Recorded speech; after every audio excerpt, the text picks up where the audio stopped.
فاسألوا أهل الذكر إن كنتم لا تعلمون۔ السلام علیکم ورحمۃ اللہ وبرکاتہ۔ مفتی صاحب، میرا سوال یہ ہے کہ اگر عورت کے فرضی روزے رہتے ہوں اور اگلے سال پھر رمضان کے روزے آ جائیں تو اس صورت میں عورت جو پچھلے روزے ہیں ان کی قضائی دے گی یا فدیہ دے گی، یا قضائی اور فدیہ دونوں دینا پڑے گا؟ اس کے بارے میں رہنمائی فرما دیں، جزاک اللہ خیرا۔ وعلیکم السلام ورحمۃ اللہ وبرکاتہ۔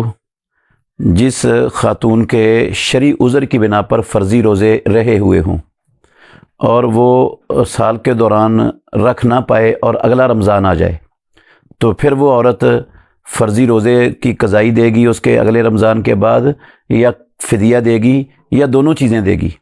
یہ سوال ہے بہن کا۔ تو اس میں جو اللہ رب العالمین کے فرمان کا تقاضا ہے فَعِدَّةٌ مِّنْ أَيَّامٍ أُخَرَ، اس کے لیے جتنے روزے چھوٹے ہوئے ہیں دوسرے دنوں میں ان کی گنتی شمار کر کے ان کی قضائی دینی ہے۔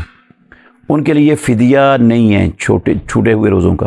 فدیہ صرف دو قسم کے انسانوں کے لیے ہے اسلام میں۔ ایک ہے جو دائمی بیمار ہے، اس کے تندرست ہونے کی امید نہیں ہے، مسلسل وہ دوائی کھا رہا ہے اور روزہ رکھنا اس کے بس میں نہیں ہے۔ اور دوسرا وہ انسان ہے جو انتہائی زیادہ بڑھاپے کی عمر کو پہنچ چکا ہے، بہت بوڑھا ہو گیا ہے۔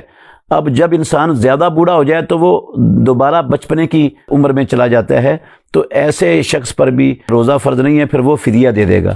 اس کے علاوہ جو عارضی بیمار ہے یا مسافر ہے یا مرضعہ ہے یا حاملہ ہے تو یہ روزہ چھوڑ دیں گے، چھوڑنے کی انہیں سب کو اجازت ہے، لیکن وہ قضائی دیں گے بعد میں۔